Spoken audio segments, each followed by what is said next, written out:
जय माता दी। आप सभी को महाअष्टमी और महानवमी की बहुत बहुत शुभकामनाएं। इस बार साल 2025 में शारदीय नवरात्रि 10 दिनों की होने के कारण यह असमंजस बना हुआ है कि अष्टमी तिथि कब करनी चाहिए और नवमी कब करनी चाहिए। तो आइए जानते हैं अष्टमी और नवमी तिथि के बारे में और अष्टमी और नवमी के दिन कन्या पूजन कब करना चाहिए, हवन का शुभ मुहूर्त क्या रहेगा और व्रत पारण आप कब कर सकते हैं। इस बार 22 सितंबर दिन सोमवार से शारदीय नवरात्रि शुरू हुई है और इस दिन माँ शैलपुत्री की पूजा की गई थी। शारदीय नवरात्रि की नवमी तिथि रहेगी 1 अक्टूबर दिन बुधवार को, जिस दिन माँ सिद्धिदात्री की पूजा होगी और माँ सिद्धिदात्री की पूजा के साथ ही 9 दिन की पूजा का समापन हो जाएगा। लेकिन एक तिथि बढ़ने के कारण इस बार नवरात्रि की पूजा 9 नहीं बल्कि 10 दिनों की होगी और यहीं से यह कंफ्यूजन शुरू हो जाता है। तो आपको बताते हैं, इस बार अष्टमी तिथि रहेगी 30 सितंबर मंगलवार को, जिस दिन माँ महागौरी की पूजा होगी। नवमी तिथि रहेगी 1 अक्टूबर दिन बुधवार को, जिस दिन माँ सिद्धिदात्री की पूजा की जाएगी।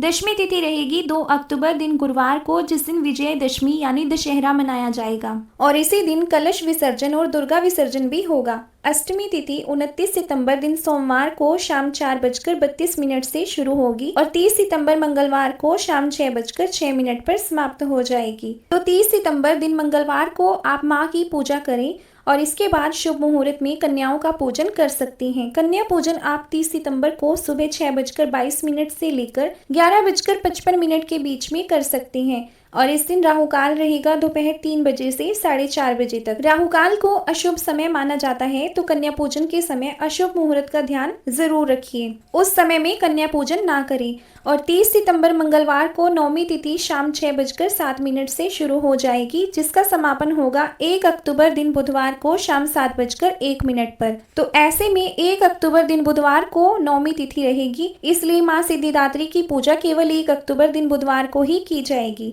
सुबह 6:22 से लेकर आप 11:55 के बीच आप कन्या पूजन कर सकते हैं। ध्यान रखिए, नवमी तिथि के दिन दोपहर 12 बजे से 1:30 बजे तक राहु काल रहेगा। इस समय में हो सके तो कन्या पूजन या हवन ना करें। दशमी तिथि 1 अक्टूबर दिन बुधवार को शाम 7:02 से शुरू होगी, जिसका समापन होगा 2 अक्टूबर दिन गुरुवार को शाम 7:10 पर। इसके बाद से एकादशी तिथि लग जाएगी। तो दशमी तिथि के दिन आप कलश विसर्जन और दुर्गा विसर्जन कर सकते हैं। बहुत से भक्त जो बहुत ज्यादा नियमों का पालन करते हैं वो दशमी तिथि को ही अन्न ग्रहण करते हैं। तो कलश विसर्जन करके 2 अक्टूबर दिन गुरुवार को सुबह 6:15 से 8:37 के बीच आप इस समय विसर्जन कर सकते हैं। यदि इस समय विसर्जन ना कर पाए तो आप शाम के समय भी विसर्जन कर सकते हैं। इस दिन राहु काल दोपहर 1:30 बजे से 3 बजे तक रहेगा, इस समय विसर्जन ना करें। जिन भी भक्तों के यहाँ अष्टमी के दिन कन्या पूजन और हवन होता है, वह अष्टमी को कन्या पूजन और हवन करके व्रत खोल सकते हैं और जो लोग नवमी के दिन कन्या पूजन करते हैं, वह जैसा कि आपको तिथि बताई है उसमें कन्या पूजन करके प्रसाद ग्रहण करके आप व्रत का पारण कर सकते हैं। तो यह थी आज की वीडियो, उम्मीद है आपको पसंद आई होगी।